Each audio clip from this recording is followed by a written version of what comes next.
अगर कोई दुश्मन कहे कि जब तक गोरखा जिंदा है हार मुमकिन नहीं, तो समझ लीजिए हम बात कर रहे हैं दुनिया के सबसे बहादुर योद्धाओं में से एक गोरखा सैनिकों की।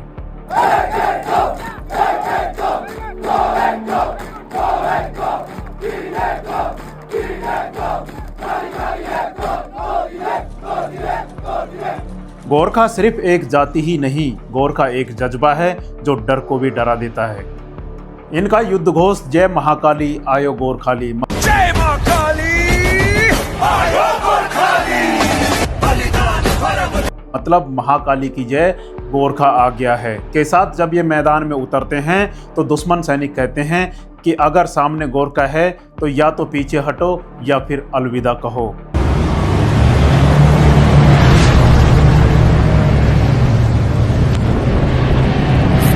गोरखाओं की बहादुरी का अंदाजा इसी बात से लगाया जा सकता है कि एक गोरखा जवान 2 सितंबर 2010 को मौर्य एक्सप्रेस ट्रेन से अपने छुट्टी के दिनों में अपने घर लौट रहा था।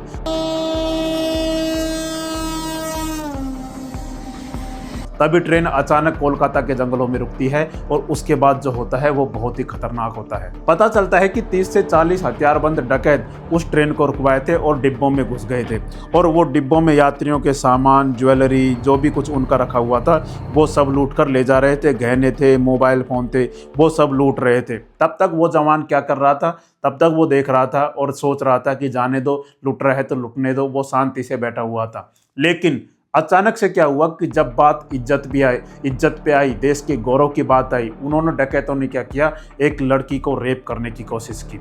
अब एक गोरखा जवान की बहादुरी जब अंदर से जागी कि क्योंकि अब बात इज्जत पे आ गई थी और उन्होंने अकेले ही अपनी खुखरी, जो गोरखाओं का पारंपरिक हथियार होता है, अपनी खुखरी निकाली और अपनी खुखरी से उन 30-40 डकैतों को जो हथियारबंद थे उनमें से 3 को तो मार दिया और बहुत सारों को घायल कर दिया और बाकी के वो थे उतर कर भाग गए। इतनी बहादुरी के साथ उन्होंने एक लड़की के रेप होने से उसको बचा लिया था, जिसके लिए उन्हें सेना मेडल से नवाजा और साथ ही रेलवे ने भी उन्हें बहुत सारे पुरस्कारों से नवाजा। इतनी बहादुरी, अकेले ही 30-40 हथियारबंद डकैतों से वो जवान लड़ गया था। ये होती है बहादुरी, ये होती है ताकत, ये होती है देशभक्ति।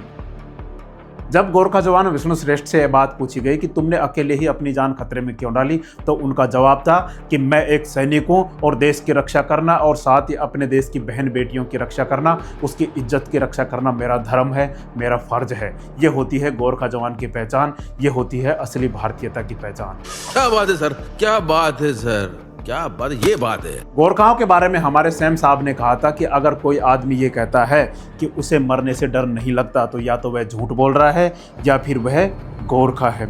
हिटलर ने भी एक बार कहा था कि अगर मेरे पास गोरखा सैनिक होते तो दुनिया की कोई भी सेना मुझे हरा नहीं पाती। नमस्कार दोस्तों, आज के हम इस वीडियो में गोरखाओं के इतिहास के बारे में जानेंगे, गोरखा बटालियन के बारे में जानेंगे और युद्धों में गोरखाओं ने जो वीरता दिखाई है उसके बारे में हम विस्तार से गहन चर्चा करेंगे। दोस्तों, गोरखाओं के इतिहास की हम बात करें तो गोरखा सबसे ज़्यादा नेपाल में और साथ ही पश्चिम बंगाल के दार्जिलिंग या फिर उसके आसपास के क्षेत्रों में, जलपाईगुड़ी या फिर उत्तराखंड के उत्तरी इलाकों में, मतलब नेपाल के जो आसपास के जो क्षेत्र हैं उनमें पाए जाते हैं और पहाड़ी इलाकों में पाए जाते हैं। इनकी उत्पत्ति और नाम के बारे में अगर हम जाने तो माना जाता है कि गोरखा समुदाय का नाम 8वीं सदी के हिंदू योद्धा संत श्री गुरु गोरखनाथ से लिया गया है, जिनके नाम पर पश्चिमी नेपाल का नामकरण हुआ था। इसके बाद ये समुदाय धीरे धीरे आगे बढ़ता रहा और फलता फूलता रहा और उसके बाद 18वीं सदी में पृथ्वीनारायण शाह के नेतृत्व में इन्होंने काफ़ी समृद्धि हासिल की और आसपास के इलाकों में ये फैल गए थे। उसके बाद धीरे धीरे जब ब्रिटिश एम्पायर ने भारत के ऊपर कब्जा किया, भारत को अपना गुलाम बनाया, तो इन्होंने धीरे धीरे नेपाल की ओर भी कदम बढ़ाया, पहाड़ी इलाकों की ओर भी कदम बढ़ाया। तो सबसे पहले 1809 में गोरखा जो बहादुर योद्धा थे, उन्होंने पंजाब के राजा थे राजा रणजीत सिंह, उनकी यहाँ पर सेना में शामिल किया गया था 1809 में। लेकिन वहाँ पर उनको क्या हुआ, वहाँ पर उनको कोई खास पहचान नहीं मिल पाई।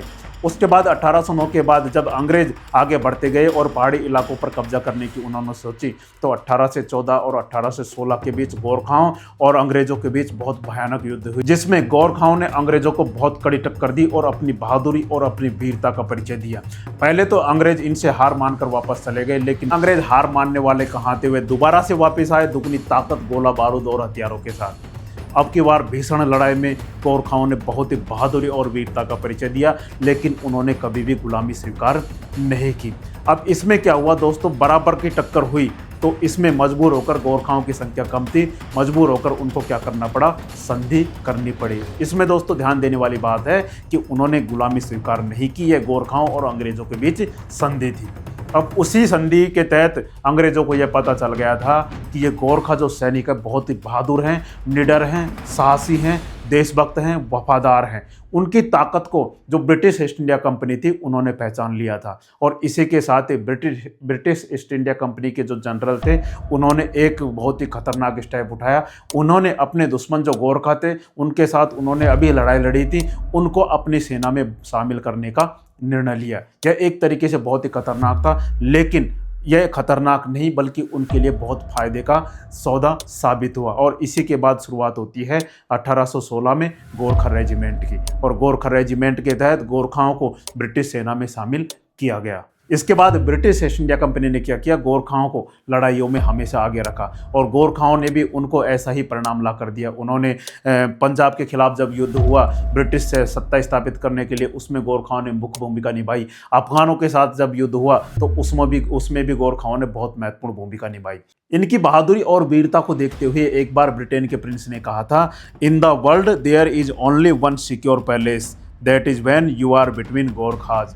दुनिया में केवल एक ही जगह सुरक्षित है, वो है गोरखाओं के बीच। इतने बहादुर और साहसी ये माने जाते थे, जिसकी वजह से इनके ऊपर इतना विश्वास किया जा सकता था कि अगर आप गोरखाओं के बीच खड़े हुए हैं तो आपको दुनिया की कोई भी ताकत हरा नहीं सकती। इनका एक ही कहना है कि कायरतापूर्ण जीवन जीने से अच्छा है बहादुर के साथ लड़ते हुए मर जाना। अब 1914 तक अंग्रेजों ने गोरखाओं की 10 रेजिमेंट स्थापित कर ली थी। अब इसके बाद फर्स्ट वर्ल्ड वार में, सेकंड वर्ल्ड वार में जब जब अंग्रेजों को जरूरत पड़ी लड़ाइयाँ लड़ने की, गोरखाओं ने हमेशा बहुत महत्वपूर्ण भूमिका निभाई। गोरखाओं ने जहाँ जहाँ भी कदम रखा उस धरती ने गोरखाओं का लोहा माना। अब दोस्तों आज़ादी से पहले जब बिल्कुल भारत आज़ाद होने की कगार पर आ गया था, उसमें आज़ादी का बिगुल फूंकने के लिए एक गोरखा जिसका नाम था वीर दुर्गामल, जिन्होंने सुभाष चंद्र बोस जी के साथ आज़ाद हिंद फौज में शामिल होकर भारत की आज़ादी में बहुत महत्वपूर्ण भूमिका निभाई। और वह पहले गोरखा सैनिक थे जो शहीद हुए थे, गोरखा रेजिमेंट से शहीद हुए थे, जिन्होंने अंग्रेजों के खिलाफ जाकर काम किया था। अब दोस्तों आज़ादी के बाद नवंबर 1947 में जो सुगोली की संधि थी उसको क्या किया गया, एक त्रिपक्षीय संधि के तहत उसे बदल दिया गया। उसमें गोरखाओं को विकल्प दिया गया। पहला विकल्प तो ये था कि आप भारतीय सेना में शामिल हो सकते हो। दूसरा विकल्प ये दिया गया कि आप हमारे साथ इंग्लैंड चल सकते हो। दोस्तों एक बात मैं आपको क्लियर कर दूं कि ब्रिटेन की जो रॉयल फैमिली थी उसकी सुरक्षा की जिम्मेदारी में इनको सौंपी गई थी गोरखा सैनिकों को। पहले ये ऐसे सैनिक थे जो गैर ब्रिटिश थे, ब्रिटेन के रहने वाले नहीं थे। इतना विश्वास इनके ऊपर अंग्रेज करने लगे थे, मतलब अपनी जो रॉयल फैमिली थी उनकी सुरक्षा की जिम्मेदारी में लगने वाले गोरखा सैनिक पूरी दुनिया में ऐसे पहले सैनिक थे जो गैर ब्रिटिश थे। अब जो बटालियन का बंटवारा किया गया वो किस आधार पर किया गया, जो भारत में जो बटालियन सौंपी गई वो थी पहली बटालियन, तीसरी, चौथी, पांचवी, आठवीं और नौवीं बटालियन को भारत में रखने का फैसला किया गया, और ब्रिटेन ले जाने का फैसला किया गया दूसरी, छठी, सातवीं और 10वीं बटालियन को। लेकिन ऐसा नहीं था, इसमें कोई जोर जबरदस्ती नहीं थी कि गोरखा चाहे तो ब्रिटेन जा सकते थे, नहीं तो नहीं जा सकते थे। इसमें मनमर्जी थी गोरखा सैनिकों की। तो उसके लिए क्या कराया गया, उसके लिए वोटिंग कराई गई कि आप ब्रिटेन जाना चाहते हो या नहीं जाना चाहते हो। तो इसमें क्या किया गया, 7वीं और जो 10वीं बटालियन थी उनके जो गोरखा लोग थे उन्होंने क्या किया, यहीं पर रहने का फैसला किया कि हम भारत की सेना में ही शामिल रहना चाहते हैं, हम ब्रिटेन जाना नहीं चाहते हैं। अब उसको क्या किया गया, उसको जो 7वीं और 10वीं बटालियन थी जो ब्रिटेन नहीं जाना चाहती थी, उनके जो सैनिक थे उनको क्या किया गया, 11वीं बटालियन, भारत में एक नई बटालियन बनाई गई गोरखा बटालियन, जो 11वीं बटालियन में उनको शामिल किया गया, और भारत में 11वीं बटालियन गोरखा बटालियन एक नई बटालियन बनाई गई। तो जो 7वीं और 10वीं बटालियन के जो गोरखा थे उनको मिलाकर बनाई गई थी। अब दोस्तों हम गोरखाओं के जो वीर बहादुर सैनिकों की बात करें तो आज़ादी से पहले भी लड़ते हुए गोरखाओं ने जो ब्रिटिश एम्पायर के द्वारा दिया जाता था बहादुरी के लिए मेडल, मेडल, विक्टोरिया क्रॉस उनको भारी संख्या में उन्होंने जीता था। और आज़ादी के बाद भी हमारे देश की तरफ से लड़ते हुए गोरखाओं ने बहुत सारे परमवीर चक्र, वीर चक्र, अशोक चक्र, सेना के द्वारा जो बहादुरी के लिए मेडल दिए जाते हैं वो बहुत सारे इन्होंने जीते हैं। 1962 की जंग हो, 1965 की जंग हो, 1971 की जंग हो, 1999 की जंग हो, साथ ही यूएनओ के द्वारा जो शांति मिशन भेजे जाते हैं उनमें गोरखाओं के द्वारा जो बहादुरी का परिचय दिया गया हो, उसमें उन्होंने बहुत महत्वपूर्ण भूमिका निभाई है। हमारे पूर्व आर्मी चीफ दलबीर सिंह सुहाग भी गोरखा रेजिमेंट से ही आते हैं और पूर्व सीडीएस और आर्मी चीफ बिपिन रावत जी भी इसी गोरखा रेजिमेंट से आते हैं। सीडीएस अनिल चौहान, साथ ही हमारे फील्ड मार्शल सैम मानिक साहब जिन्होंने 1971 में बहुत महत्वपूर्ण योगदान दिया। मेजर धन सिंह थापा जिन्होंने 1962 में बहुत महत्वपूर्ण लड़ाइयाँ लड़ी और चीन के खिलाफ उन्होंने बहुत ही बहादुरी का परिचय दिया। कैप्टन गुरुबचन सिंह सलारिया उन्होंने संयुक्त राष्ट्र शांति मिशन में बहुत महत्वपूर्ण योगदान दिया।